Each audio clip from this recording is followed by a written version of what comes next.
One, before we come to teachers, we look at competency. What is competency?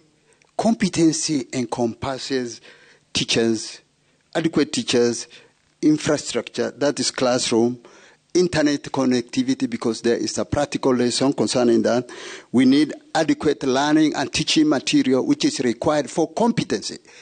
Since you lack all these facilities, how do you talk of competency? Somebody is saying the government should employ more teachers. It has been a perennial issue. It has been a problem. If I mention one county, which is within the central, I'm sorry to say that, they are overstaffed by 200 teachers.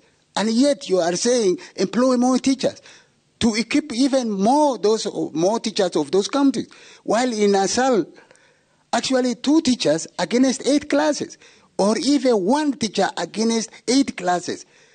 And how do you measure the competency with the lack of all these facilities? That is one. 2 is about assessment, quality of assessment. Somebody was mentioning that even in the university, people do assessment. Yes, they do assessment. It is correct. But with correct teachers teaching the relevant subject, and at the end of it all, there is what we call moderation.